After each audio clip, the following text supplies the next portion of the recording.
Shalom, selamat bertemu kembali jemaat yang diberkati oleh Tuhan. Hati saya penuh dengan ucapan syukur dan terima kasih kepada Bapa Sorgawi. Oleh karena meskipun kita dipisahkan dengan jarak yang jauh, tetapi kita masih bisa bertemu kembali. Saya percaya kita disatukan di dalam doa, saling menopang satu dengan yang lainnya. Di dalam hadirat Allah kita diberkati oleh Tuhan. Saya mengajak kita untuk bersama mempelajari kebenaran firman Allah yang saya beri judul Anugerah dari Kayu Salib. Anugerah dari Kayu Salib. Mari kita membaca dalam 1 Korintus 15 ayat yang ketiga. 1 Korintus 15 ayat yang ketiga. Sebab yang sangat penting telah kusampaikan kepadamu, yaitu apa yang telah kuterima sendiri, ialah bahwa Kristus telah mati karena dosa-dosa kita sesuai dengan kitab suci. Puji Tuhan. Kita akan merayakan Paskah sebentar lagi. Penyebab satu-satunya kematian Yesus adalah dosa. Tetapi dosa dari umat manusia. Sebab Yesus tanpa dosa, tanpa cacat dan celah. Dia Allah yang sempurna dan kudus yang menjelma menjadi manusia. Penyebab satu-satunya kematian Yesus adalah dosaku dan dosamu, dosa kita semua. Satu-satunya yang dapat memaksa Yesus berjalan menuju kayu salib adalah dosa manusia. Kalau kita membaca dalam 1 Yohanes 3 ayat 4, definisi dosa adalah pelanggaran terhadap hukum Allah. Nah, kita akan melihat apa yang Alkitab katakan tentang dosa.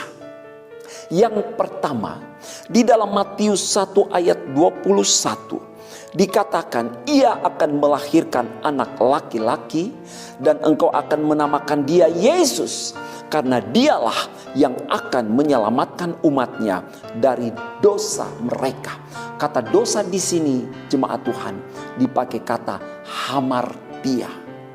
Dosa dalam pengertian ini yang memakai kata hamartia artinya tidak tepat sasaran, tidak tepat kepada tujuan, kepada sasaran. Jemaat yang diberkati oleh Tuhan, saudara dan saya diciptakan Allah dengan tujuan dan maksud yang mulia. Kita dipanggil menjadi umat kesayangannya, menjadi para penyembah Allah. Kita dipanggil untuk bersekutu. Kita diciptakan, kita dikhususkan untuk bersekutu dan menikmati berkat-berkat kemuliaan Allah di dalam hadirat Allah. Tapi pertanyaannya, apakah saat ini kita masih bersekutu dengan Allah? Kalau kita sudah meninggalkan persekutuan, kalau hidup kita sudah jauh dari Tuhan, artinya kita ada pada keadaan tidak tepat sasaran. Apakah tujuan hidup kita masih selaras dengan tujuan Allah menciptakan kita? Kadang-kadang karena berumah tangga, beberapa orang mengambil keputusan untuk keluar dari panggilan Allah. Kadang-kadang untuk demi uang, dan mereka mencari pekerjaan. Beberapa orang berani dan rela memilih untuk meninggalkan iman mereka demi hal-hal yang bersifat sementara, demi jodoh, demi karir, pekerjaan, jabatan, demi uang, demi hidup yang nyaman. Mereka tinggalkan Allah, mereka tinggalkan iman kepada Yesus. Pengertian dosa yang pertama, tidak tepat sasaran. Kembali kepada tujuan Allah, saudaraku, bahwa engkau dan saya diciptakan untuk bersekutu dengannya, untuk menyembah Dia. Mari kita lihat pengertian yang kedua, apa yang Alkitab katakan mengenai dosa. Roma 11 ayat yang ke-12, Sebab jika pelanggaran mereka berarti kekayaan bagi dunia dan kekurangan mereka kekayaan bagi bangsa-bangsa lain, terlebih-lebih lagi kesempurnaan mereka. Kata kekurangan di sini memakai kata hetema. Artinya kekurangan atau tidak sesuai dengan pola. Hetema ini mengarah kepada karakter yang cacat, kekurangan-kekurangan pada diri setiap orang, dan kekurangan-kekurangan ini menghambat hubungannya dengan Allah. Saudaraku, bukankah berulang kali kita sering mendengar orang berkata, bahkan mungkin kita sendiri pernah berkata, mengucapkan kalimat ini, "Ya, harap maklum kalau saya berbuat salah. Ya, inilah kekurangan saya." Atau mungkin orang berkata, kita berkata, "Ya, namanya juga manusia. Pasti ada salah lah. Pasti ada kekurangan." Atau ada orang berkata, "Bolehlah kita sekali-sekali salah. Bolehlah kita salah-salah sedikit. Namanya juga manusia yang penuh kekurangan. Kita kan masih di bumi. Kita belum di surga. Nanti saja kalau kita sudah di surga, baru kita hidup sempurna." Saudaraku, kita mengenal kekurangan-kekurangan kita, alias sifat-sifat buruk dalam diri kita. Kita harus berubah. Kita tidak bisa selalu meminta orang lain memaklumi kekurangan kita. Bahkan kemudian kita minta Allah untuk mentolerir kekurangan kita, memaklumi kelemahan-kelemahan kita. Saudara, saya mau katakan, jangan tinggal di dalam kelemahan. Sebab firman Allah berkata, "Hendaklah engkau sempurna seperti Bapamu yang di surga adalah sempurna." Roh Kudus mau menolong, mengubahkan engkau dan saya. Amin. Amin. Puji Tuhan. Saudaraku, kita harus mau berubah. Sebab Tuhan rindu untuk mengubahkan kita. Amin.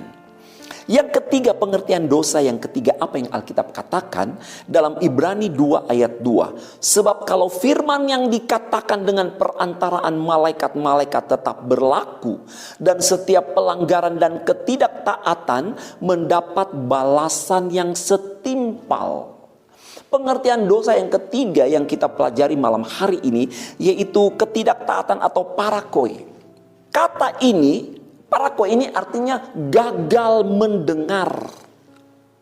Kita bukannya tidak bisa mendengar atau tak mampu mendengar, tetapi yang sering kita lakukan adalah kita tidak mau mendengar, alias tidak dengar-dengaran kepada firman Allah yang kemudian mengarah kepada ketidaktaatan. Bapak Ibu yang diberkati oleh Tuhan, Saul tidak dengar-dengaran, maka Allah mengambil pemerintahan sebagai raja dari pundak Saul, diberikan kepada Daud. Adam dan Hawa tidak dengar-dengaran. Secara physically mereka bisa mendengar dengan baik, normal pendengaran mereka. Tetapi pendengaran spiritual, telinga rohani mereka cacat. Dan banyak orang hari-hari ini seperti itu. Saudara sekalian, mari benahi pendengaran kita. Kita minta Tuhan, berikan aku hati sebagai hamba, dan berikan aku telinga sebagai seorang murid. Aku rindu menyenangkan-Mu Tuhan. Amin. Alkitab menyampaikan pengertian mengenai dosa yang keempat yang saya sampaikan pada saat ini. Galatia 3 ayat 19. "Kalau demikian, apakah maksudnya hukum Taurat? Ia ditambahkan oleh karena pelanggaran." Kata pelanggaran dipakai kata parabasis. Parabasis, saya baca selanjutnya. "Sampai datang keturunan yang dimaksud oleh janji-janji itu, dan ia disampaikan dengan perantaraan malaikat-malaikat ke dalam tangan seorang pengantara." Parabasis ini menjelaskan makna dosa, yaitu pengertiannya tindakan melangkah ke samping, menyimpang dari jalan yang benar. Artinya dosa adalah pergerakan membelok dari jalan yang lurus, satu pergerakan yang melebihi batas.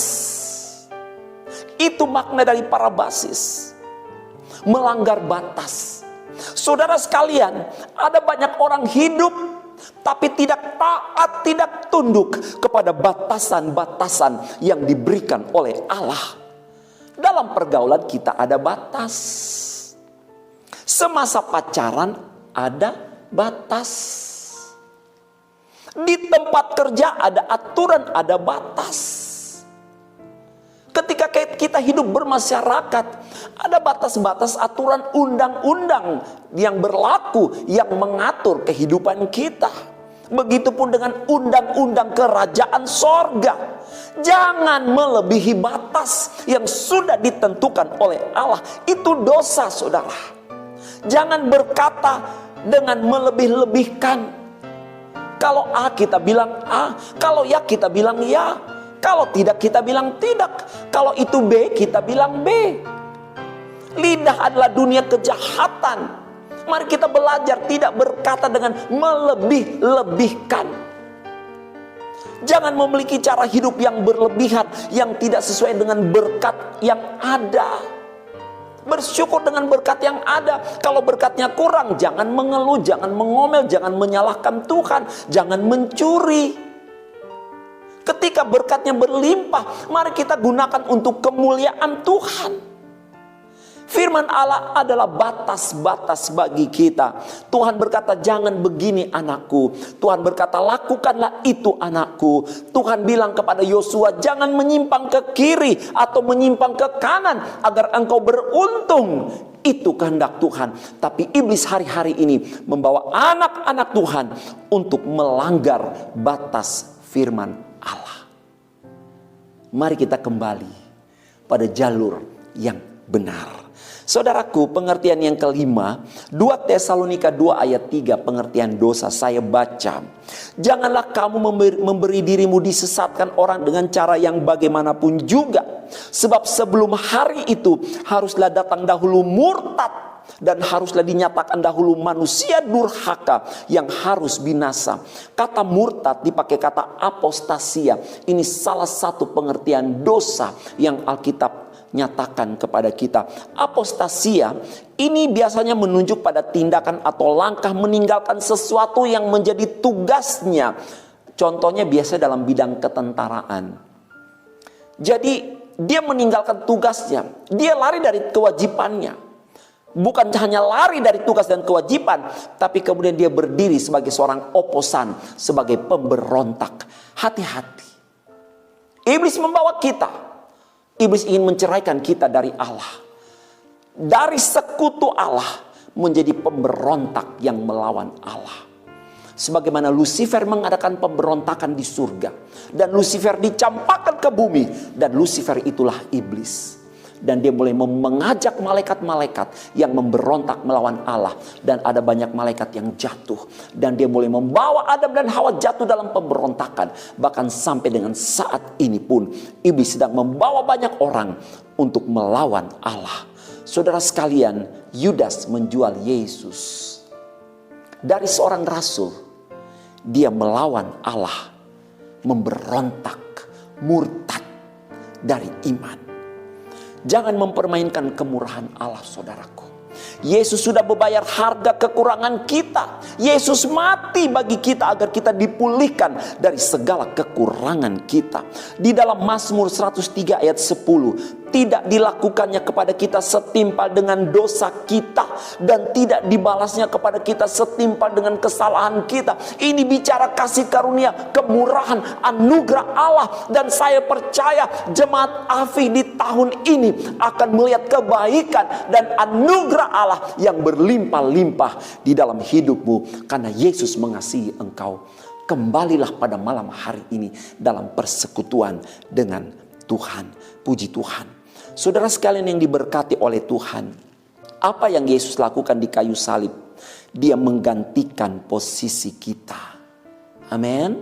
Amin. Dia gantikan posisi kita. Di dalam 2 Korintus 5 ayat 21, dia yang tidak mengenal dosa dibuat menjadi dosa karena kita, supaya dalam dia kita dibenarkan oleh Allah. Yesus yang benar dijadikan berdosa agar engkau dan saya manusia berdosa menjadi orang-orang yang benar. dosa-dosa perselingkuhan, dosa seksual, gay, lesbian, dosa pembunuhan, dosa pencurian, dosa menipu. Sejauh timur dari barat Tuhan membuangnya, yang dalam Kristus menjadi ciptaan baru. Itu yang Yesus kerjakan di kayu salib. Sekotor apapun hidup kita, ketika kita kembali kepada Yesus dalam pertobatan yang sungguh, Dia sanggup menyucikan kita. Amin. Amin. Saudaraku, dalam 2 Korintus 8 ayat 9, apa yang Yesus lakukan di kayu salib? Karena kamu telah mengenal kasih karunia Tuhan kita Yesus Kristus, bahwa Ia yang oleh karena kamu menjadi miskin sekalipun Ia kaya, supaya kamu menjadi kaya oleh karena kemiskinannya. Saudara, Yesus yang kaya menjadi miskin agar kita yang miskin diperkaya oleh berkat-berkat Allah yang tersedia dalam Yesus. Kelahiran Yesus, Dia mendapat hadiah emas sebagai seorang raja. Kalau saudara lihat kas untuk pelayanan Yesus dan murid-murid yang dipegangi Yudas, tidak pernah kosong, selalu berlimpah. Itu sebabnya Yudas tergoda selalu mencuri uang kas, karena Yudas bendahara.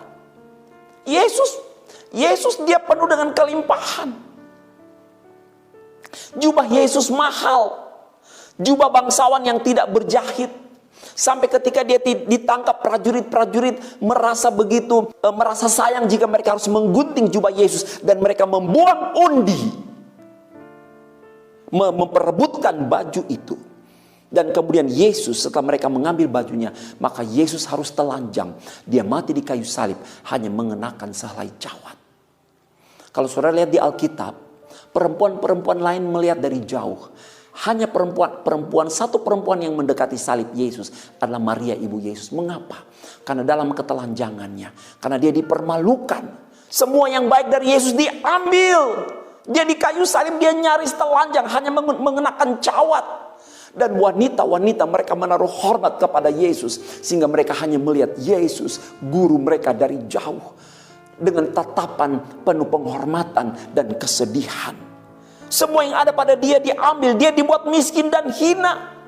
Dia bisa memberi makan ribuan orang. Dia bisa memberi makan ribuan orang, 5.000 orang, bahkan ada sisa. Siapa yang bisa melakukannya kalau bukan orang yang kaya dengan cara Yesus yang ajaib? Dia punya segala-galanya. Bahkan detak jantungmu, detak jantungku, nafas kita, Yesus yang punya. Dia kaya, tapi dia jadi miskin. Bahkan saat dia meninggal, dia ditaruh di kuburan orang. Dia tidak punya tempat untuk meletakkan kepala pada malam hari. Dia hanya tidur di taman-taman. Waktu dia dilahirkan, dia harus dilahirkan di kandang binatang. Dia raja, dia kaya, tapi dia jadi miskin. Agar saudara dan saya diperkaya, dipelihara di dalam dia. Saudara yang diberkati oleh Tuhan. Ada banyak hal yang Yesus kerjakan. Dia mati dalam Yesaya 53 ayat 5. Agar apa? Bilur-bilurnya menjadi kesembuhan bagi kita. Dia hancur menderita kesakitan, agar kita yang dibawa kutuk penyakit mengalami mujizat kesembuhan. Kemana saja Yesus pergi, jamahannya mendatangkan kesembuhan. Itu yang Yesus kerjakan di kayu salib. Dia yang sehat dan kuat, yang sempurna, harus menderita rela menderita sakit, hancur, agar engkau dan saya yang ada di bawah kutuk penyakit menerima kesembuhan dan pemulihan. Saat ini bagi yang sakit, kalau saudara datang dengan iman, saudara akan alami mujizat kesembuhan Tuhan. Tuhan mau pakai saudara dalam hidupmu. Tuhan itu baik, puji Tuhan. Dan saudara jangan lupa, Galatia 3 ayat 13, Kristus menebus kita dari kutuk hukum Taurat dengan jalan menjadi kutuk karena kita. Sebab ada tertulis, terkutuklah orang yang digantung pada kayu salib. Saudara, dia sudah mengalami kematian, menanggung kutuk kita. Apa yang dapat kita lakukan, saudaraku? Mari bawa hidup kita kepada Tuhan. Ketika Adam dan Hawa jatuh di dalam dosa, maka firman Allah berkata, semak dan rumput duri akan dihasilkan bagimu.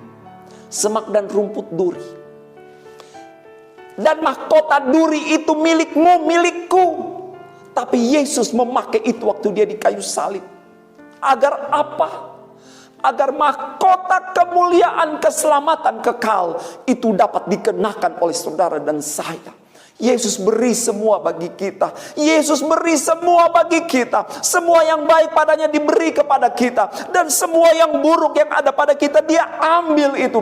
Dia tanggung dosa-dosa kita. Saudara, betapa baiknya Yesus. Saat ini saya mau mengajak saudara berdoa sebentar. Apa yang dapat kita lakukan untuk membalas kebaikan Tuhan? Mari ceritakan tentang berita keselamatanmu. Pertahankan keselamatan yang sudah engkau miliki. Dan persembahkanlah hidupmu untuk Tuhan. Saudaraku, sebab di dalam Mazmur pasal 116 ayat yang ke-12, dengar baik-baik saya baca. Bagaimana ku balas kepada Tuhan segala kebajikannya kepadaku. Ayat 13, aku akan mengangkat piala keselamatan dan akan menyerukan nama Tuhan. Kata piala ini dalam bahasa aslinya disebut juga cawan. Saudara ingat di Getsemani, Yesus berkata, Bapa kalau bisa, kalau boleh, cawan ini lalu daripadaku, tapi bukan kehendakku. Itu cawan murka Allah, itu cawan penghukuman atas dosa. Yesus minum itu, saudaraku. Dan kalau saudara merasa saudara sudah ditolong oleh Tuhan, angkat cawan keselamatanmu. Cawan itu yang dibayar dengan darah Yesus. Angkat cawan itu, artinya pertahankan keselamatanmu. Jangan tolak Yesus. Sekali Yesus tetap mengasihi dia sampai nafas yang terakhir. Dan kemudian persembahkan hidupmu sebagai alat yang memuliakan nama Tuhan. Mulai saat ini mari bersaksi, ceritakan tentang Yesus di dalam perjalanan hidupmu, agar ada banyak orang yang dapat datang diselamatkan oleh Yesus. Mari tundukkan kepala, berdoa dengan saya. Terima kasih Bapa Sorgawi, terima kasih. Pada saat ini kami menundukkan kepala kami di hadirat-Mu. Kami mengangkat hati kami seceraya. Kami berterima kasih, kami mengucap syukur buat kebaikan Tuhan. Terima kasih buat kebenaran firman Allah Tuhan. Kami sadar berulang kali kami menyakiti hati-Mu ketika kami jatuh di dalam dosa. Tetapi terima kasih buat kebenaran firman Allah pada saat ini yang mengingatkan kami bahwa Engkau sudah mengadakan pertukaran di atas kayu salib. Engkau yang kudus, Engkau mati untuk dosa-dosa kami, sehingga kami yang berdosa, kami dibenarkan di dalam hadirat Allah. Engkau yang kaya menjadi miskin, agar kami yang miskin diperkaya di dalam Tuhan. Kami punya hari esok yang terjamin karena hidup kami ada di dalam Yesus. Terima kasih Tuhan, Engkau memberkati pekerjaan dari jemaat, memberkati keluarga mereka, memberkati kesehatan mereka, memberkati pelayanan mereka, memberkati gembala hamba-hamba Tuhan, diberkati, ditolong oleh Tuhan. Karena kasih karunia Allah menyertai mereka. Bahkan engkau yang sehat dan kuat, engkau menderita sakit penyakit, engkau dihancurkan di atas kayu salib, dan dengan bilur-bilur-Mu mendatangkan kesembuhan bagi kami.